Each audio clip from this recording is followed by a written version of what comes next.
আপনারা এই সংখ্যালঘু নির্যাতনের বিচার চান, কিন্তু সংখ্যাগুরু নির্যাতনের বিচার চান না কেন? তারা বাংলাদেশে ভারতকে আক্রমণের জন্য উস্কানিমূলক সকল কর্মকাণ্ড সুপরিকল্পিতভাবে চালাচ্ছে। হুম। 5ই আগস্টের পরে একটা ঘটনা ঘটেছে হিন্দু বাড়িতে। হুম। ওখানে এই নোয়াখালী শ্যামবাগ উপজেলা নিজের পুজো করে নিজেরাই আগুন দিয়ে কেরোসিন তেল দিয়ে হুম। আগুন লাগিয়েছে। পরবর্তীতে ওই আগুনটা নিভিয়েছে তাদের সনাতন ভাইরা আছে, তারপর পার্শ্ববর্তী যারা মুসলিম যারা ছিল তারাও একই যে এই কাজটাকে সম্পূর্ণ করেছে, আগুনটা নিভাইছে। তখন পরবর্তীতে তারা একটা গুজব ছড়াইছে যে মুসলমানরা আগুনটা লাগাইছে। ঠিক আছে রে? এটা ওই কোথায় এবং আপনি তখন কিভাবে শিওর জানেন যে তারা এটা লাগিয়েছে? এটা আপনার কাছে কি তথ্য আছে বা আপনি কতটুকু আমার এ কাছে ব্যাপারে? তথ্য আছে, এটা অনেকটা নিউজ হয়েছে, এমনকি ভিডিও আছে। মোটামুটি তখন কিন্তু এই আমাদের এরিয়ার ভিতরে ভিডিওটা সবাই দেখছে, সে সূত্রপাতে আমিও দেখছি। ঠিক আছে, এমনকি এটা এভাবে আপনার ইয়েটা আসছে যে ওই ছেলে হিন্দু বাড়ির ছেলেটা পার্শ্ববর্তী দোকান থেকে, ও দোকানদার হচ্ছে যে মুসলিম, তার থেকে কেরোসিন তেল কিনে নিয়ে আসছে। কেরোসিন তেল কিনে নিয়ে আসি নিজে নিজের পুজো ঘর থেকে বাইরে দিয়ে আপনার তেল ছিটাইছে, নিজে আগুন লাগাইছে। পরবর্তীতে সে অস্বীকার যাচ্ছে। অস্বীকার যাওয়ার পরে ওই ছেলেটাকে যখন দোকানদারের মুখোমুখি করলো যে তুমি আমার থেকে কেরোসিন তেল নিয়ে গেছো, এখন তুমি বলতেছো তুমি আগুন লাগানো, তাহলে আগুনটা লাগছে কিভাবে? আগুনটা লাগছে কিভাবে? তারা নিজেকে নিজের ধ্বংস করে নিজেরা নিজেদের পুজো করে আগুন লাগিয়ে মুসলমানদের উপরে দায়ভার দিচ্ছে। এটা ধন্যবাদ। কেমন? আমরা এই জিনিসটা তাদের কাছ থেকে শুনতে চাই। আমরা চাই তাদেরকে বুকের মধ্যে রাখার জন্য, তারা চায় আমাদের মাথার উপর উঠে যাওয়ার জন্য। জি, আমার অনেক ব্যক্তিগত আমার বন্ধু আছে, অনেক ফ্রেন্ড, আমরা জি, জি, একই সাথে থাকি, ঠিক আছে। একই সাথে খাই। ধন্যবাদ আপনাকে। ধন্যবাদ। নাসির আহমেদ শামীম বলুন। জি সাগর ভাই, ধন্যবাদ আপনাকে, সেই সঙ্গে আলোচক সবাইকে সালাম জানাচ্ছি, আসসালামু আলাইকুম। আমি পরশ ভাসানী ভাইকে বলতে চাচ্ছি যে ভাসানী ভাই, আপনি তো একচেটিয়া কথা বললেন। বিষয়টা হচ্ছে আমরা কোনো হিন্দু ধর্মের কাউকে কাউকে আমরা হিংসা করে কিছু বলতে চাচ্ছি না। আমাদের কথা হচ্ছে দীর্ঘ 17টি বছর যে আওয়ামী লীগের আমলে যে হিন্দুদের উপর দমন পীড়ন হয়েছে এবং সেগুলোর দায়ভার যে জামাত বিএনপির উপর দিয়েছিল, এগুলোর কতটুকু সত্যতা আছে? তখন তো হিন্দুরা কখনো রাজপথে নেমে আন্দোলন করেনি, কিন্তু আজকে ভারত, আজকে বাংলাদেশের অভ্যন্তরীণ বিষয়ে যে কোনো ব্যক্তি যদি রাষ্ট্রদ্রোহী মামলা করে, রাষ্ট্রদ্রোহী কোনো অপকর্ম করে, তার বিরুদ্ধে মামলা হতে পারে। এর জন্য তো ভারত সরাসরি হস্তক্ষেপ করতে পারে না। কিন্তু আপনি কিভাবে বাংলাদেশের এই অভ্যন্তরীণ বিষয়কে আপনি তাদের মানে ওই হিন্দুদের পক্ষ নিয়ে আপনি কথা বলতেছেন, এটি আসলে আমরা বাঙালি হিসেবে মেনে নিতে পারছি না। হিন্দুদের সাগর পক্ষ ভাই, নিতে পারে, ডেফিনেটলি যে কারো পক্ষ নিতে পারে, কিন্তু হিন্দুদের পক্ষ নিয়ে অন্য দেশকে আমাদের দেশের বিষয়ে আহ্বান করা বা সে দেশের হস্তক্ষেপকে সমর্থন আমাদের দেওয়া, আমাদের সার্বভৌমত্বকে এটাকে অপমান করার শামিল সাগর ভাই। এটা আসলে আমরা জাতি হিসেবে মেনে নিতে পারতেছি না। আর আমি ডক্টর ফয়জুল হক ভাইকে একটি শুধু প্রশ্ন করে আমি শেষ করব। সেটি হচ্ছে, আজকে সারা বাংলাদেশের আহ, প্রায় 1/3 আহ, মানুষ প্রায় চাচ্ছে ইসকনকে নিষিদ্ধ করার জন্য, কিন্তু বাংলাদেশ জাতীয়তাবাদী দল মানে প্রকাশ্যে তেমন কিছু বলতে চাচ্ছে না। এই বিষয়ে উনি যদি কিছু বলেন, আমি খুব খুশি হব। ধন্যবাদ সাগর ভাই আপনাকে, আসসালামু আলাইকুম। জি। আহ জনাব শাহিন আলম বলুন। আসসালামু আলাইকুম সাগর হুম। ভাই, এবং যারা এখানে বিজ্ঞ আলোচক বিন্দু আছে, আমি সকলকে আমার পক্ষ থেকে সালাম জানাচ্ছি। আসসালামু আলাইকুম। সাগর ভাই, আমি এখানে যে সজয় সেনগুপ্ত এবং পরশ ভাসানী, আমি এই হুম। দুইজনের কাছে দুইটি প্রশ্ন রাখতে চাই। একটি প্রশ্ন হলো, যদি আমরা মুসলমান, আমরা বাংলাদেশে বাস করি, অন্যান্য কোনো মুসলিম রাষ্ট্র যদি আমার দেশের বিরুদ্ধে কেউ ষড়যন্ত্র করে, আমরা কিন্তু সেই দেশের বিরুদ্ধে অবশ্যই আমাদের অবস্থান নিব। বাট যারা এই দেশে হিন্দু সম্প্রদায় আছে, পার্শ্ববর্তী দেশ ভারত যখন আমাদের দেশের সার্বভৌমত্বের ব্যাপারে তারা যখন হুমকি স্বরূপ বিভিন্ন ধরনের কথা বলে, তাদেরকে আমি কেন কোনো ধরনের প্রতিবাদ করতে দেখি না? যেমন ধরুন, কিছুদিন আগে আমাদের চট্টগ্রামকে আলাদা করে নেওয়ার জন্য ভারতীয় গণমাধ্যম তারা বিভিন্ন ধরনের কথাবার্তা এখানে উপস্থাপন করেছে। আমাদের কোনো হিন্দু ভাইদের কিন্তু এটা নিয়ে কোনো প্রতিবাদ করতে দেখেনি। তারা কেন আমাদের দেশের সার্বভৌমত্ব হুমকি স্বরূপ কোনো কথা বললেও কেন তারা প্রতিবাদ করে না? এটি হলো আমার 1 নম্বর প্রশ্ন। দ্বিতীয় প্রশ্ন হলো, পরশ ভাসিনী ভাই একটি কথা বললেন, সেটি হলো যে এখানে ইসলামিক ফাউন্ডেশন আছে, বাট আমাদের এখানে কোনো হিন্দু ফাউন্ডেশন নাই। আচ্ছা, এখানে যদি তারা ইসলামিক ফাউন্ডেশনের পরিবর্তে তারা হিন্দু ফাউন্ডেশন করে, আমাদের তো কোনো এখানে বাধা নাই। কিন্তু আমার এখানে একটা প্রশ্ন, সেটি হলো যে আমাদের দেশে কিন্তু হিন্দু বৌদ্ধ খ্রিস্টান ঐক্য পরিষদ আছে। এখানে কিন্তু মুসলমানের যে সাথে তাদের যে ঐক্য, এখানে কিন্তু তারা এখান থেকেই কিন্তু বিচ্ছিন্ন হয়ে গেছে। তা আমার কাছে কাছে প্রশ্ন হলো যে এই ঐক্যটা কি হিন্দু, মুসলিম, বৌদ্ধ, খ্রিস্টান সবাইকে নিয়ে কি এই ঐক্য পরিষদটা গঠন করা যেত না? এটি হলো জি, আমার 2 নম্বর ধন্যবাদ প্রশ্ন। ধন্যবাদ ধন্যবাদ। জনাব বিজয়, আপনি বলুন। জি, আসসালামু আলাইকুম। সাগর ভাই কেমন আছেন? জি, ভালো ভালো আছি। আপনি কোথা থেকে বলছেন জি, বলুন। আমি মিরপুর থেকে বলছিলাম। আমার মিরপুরে বাসা। ওনার কথা শেষ হয়েছে? হ্যাঁ আমিন হ্যাঁ, সাহেবের বলুন। কথা। আচ্ছা আচ্ছা।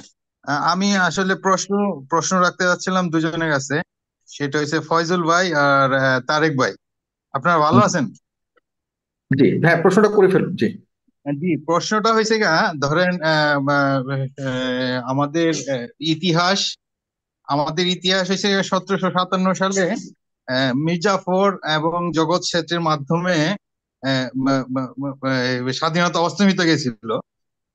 এইখানে গত 15 বছর আমাদের স্বাধীনতা কিছু মানুষের হাতে মাধ্যমে এটা বিলীন হয়ে গেছিল।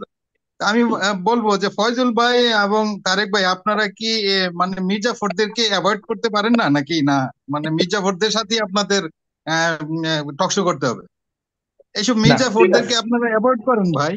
ঠিক আছে ঠিক এরা আছে, না ঠিক মির্জাফর। আছে ঠিক আছে, ধন্যবাদ আপনাকে, আপনাকে ধন্যবাদ। Thank you. হ্যাঁ, জি, কাউকে সালাম ব্যক্তিগত ভাবে আলাইকুম। এখানে ইয়ে করার সুযোগ নেই, না না, জনাব ইসলাম। ব্যক্তিগত না, এটা দুজনকে প্রশ্ন হ্যাঁ করলাম, ঠিক আছে, ওনারাই ধন্যবাদ অ্যান্সার ধন্যবাদ দিবেন একটু ধন্যবাদ ধন্যবাদ প্লিজ। ধন্যবাদ জনাব বিজয়, ধন্যবাদ।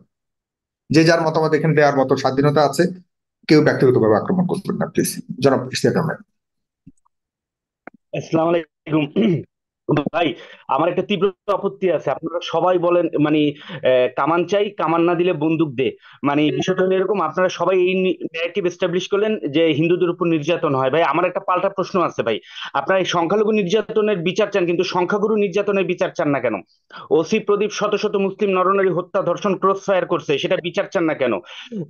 আপনার পিয়াসা রাষ্ট্রের বিরুদ্ধে বদনাম করছে, মিথ্যাচার করছে, এবং একটা মেজরিটি কমিউনিটিকে ক্রিমিনালাইজ করছে, সেটার বিচার চান না কেন?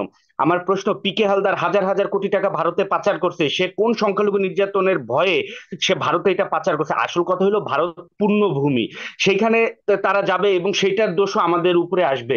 এখানে আমি একটা প্রশ্ন করব যে এই পর্যন্ত ইলিয়াস আলী গুম হয়েছে, কিন্তু কোনো বড় হিন্দু নেতা গুম হয় নাই কেন? কতজন হিন্দুকে ক্রস ফায়ার দেওয়া হয়েছে, গুম করা হয়েছে? আমার এই বিষয়টা কেন, কারণ হলো প্রশাসন তখন হিন্দুত্ববাদী ছিল, অর্থাৎ, এবং বাইতুল মোকাররমের ভিতরে ঢুকেও কিন্তু মুসলমানদের গুলি করে মারা হয়েছে। 5ই মে আমি নিজে ফিল্ডে ছিলাম, আমার সামনে দুজনকে গুলি করে মারা হয়েছে, এই দুইটা আমি আই উইটনেস, মগজ বের হয়ে গেছে। তো কয়জন হিন্দুকে আন্দোলন করার জন্য লাইট নিভিয়ে, মোবাইল টাওয়ার নিভিয়ে গণহত্যা চালানো হয়েছে? আপনারা কেন হিন্দু মুসলিম সকল মানুষের গণহত্যার বিচার চান না? কেন শুধু হিন্দুদের জন্য একটা প্রিভিলেজ? মানে হিন্দুরা কি এই দেশে মানে ইউরোপের ইহুদিদের মতো স্পেশাল কোন সিটিজেন হয়ে গেছে নাকি, বা প্রোটেক্টিভ কোনো ম্যাটার হয়ে গেছে কিনা? এটা আমার তীব্র আপত্তি। দেখেন, 8 দফা দাবি নিয়ে আমার প্রচন্ড না, আপত্তি তারা আছে। তো তারা তো 8 দফা দাবি সংখ্যালঘু, সুতরাং তাদের উপরে কোনো কিছু হলে তো স্বাভাবিক, এটা এরকম অন্যরা সংখ্যা মেজরিটি যারা তারা না তো না না, স্বাভাবিক।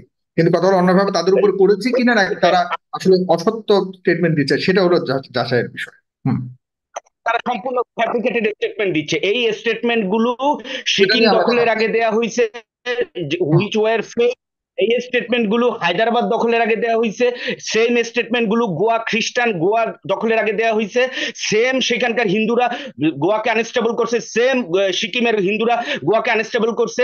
আমি যদি ভুল বলে থাকি আমাকে কারেক্ট করে দেন। এবং সেম হায়দ্রাবাদের হিন্দুরা হায়দ্রাবাদকে আনস্টেবল করছে এবং ভারতকে আক্রমণের পথ প্রশস্ত করে দিয়েছে। এবং বাংলাদেশের এক হিন্দুরা, একজন মহিলাকেও আমি দেখেছি যে মোদির কাছে সাহায্য চাইতেছে, যেটা সরাসরি স্যাবোটাজ এবং স্যাডিশন। অর্থাৎ এরা সুপরিকল্পিত, not all but a few, but amongst them, তারা বাংলাদেশে ভারতকে আক্রমণের জন্য উস্কানিমূলক সকল কর্মকাণ্ড সুপরিকল্পিতভাবে চালাচ্ছে। একজন দর্শক কিন্তু বললো তারা প্রোটেস্ট করে না কেন? আমারও প্রশ্ন, তারা প্রোটেস্ট করে না কেন? তারা নাইমা আসতে পারে না? তাদের দেশ না? আমি বলি এই জায়গায় আরেকটু সময় দিবেন সাইফুল সাগর ভাই। ইউকেতে ইউকেতে রাষ্ট্রধর্ম অ্যাংলিকান খ্রিস্টান, ইংল্যান্ডের, সেই জায়গায় পূজার ছুটি নাই কেন? তারা ইসকন সে জায়গায় আছে, কথা বলে না কেন? আপনার ইউকেতে চার্চ যখন হয় সে জায়গায় কি মন্দির হয়? তারা তখন প্রশ্ন করতে পারে? তাদের সেই সাহস আছে, নাকি লাথি খাওয়ার ভয়ে তারা চুপ থাকে? আমার আরেকটা প্রশ্ন, যে হিন্দু সম্পত্তি অর্পিত সম্পত্তি, ভাই 1947 আলোকে আমাদের মুসলিমদের জমি 80% ভাগ করে বাংলা প্রেসিডেন্সি আপনারা নিয়ে গেছেন, এখন যেই সম্পত্তি রয়েছে সেইখানে আপনারা চাইতেছেন অর্পিত সম্পত্তি বা শত্রু সম্পত্তি, সেটার যদি হিসাবে আসেন তাহলে 1947 এর আমার সম্পত্তি বুঝিয়ে দেন। আমি হাজার কোটি বছর ধরে এই ভূমিতে, আমি সৌদি আরব কিংবা ইরাক থেকে আসি নাই, আমি আফগান কিংবা জার্মান থেকে আসি নাই, আমার সম্পত্তি নাই কেন? 1940 পর্যন্ত সকল সম্পত্তির রেকর্ড আপনাদের নামে আপনারা করছেন, ব্রিটিশ জমিদারদের সাথে, ব্রিটিশদের সাথে মিলে চক্রান্ত করে। এখন সেই সম্পত্তি আপনি চাচ্ছেন, তাহলে 1947 আমার সম্পত্তি গেল কোথায় সেইটা দিবেন। এবং বিহারিরা এই ভূমি তৈরি করছে রেফারেন্ডামে, সেই বিহারিদের ভূমিগুলো ফিরিয়ে দেবেন, এটার একটা বিচার চাই। আমি আরেকটা কথা বলবো, জি, না ঠিক একটা আছে, ঠিক সংক্ষিপ্ত আছে, সময় ধন্যবাদ নেবো, আপনাকে, আরেকটু ধন্যবাদ, সংক্ষিপ্ত অনেক সময়। সময় হয়ে গেছে। আমি এই পর্বে সবাই সর্বোচ্চ ভাই 3 ভাই মিনিট এই ভিডিওটা একটু দেখেন। কি এটা?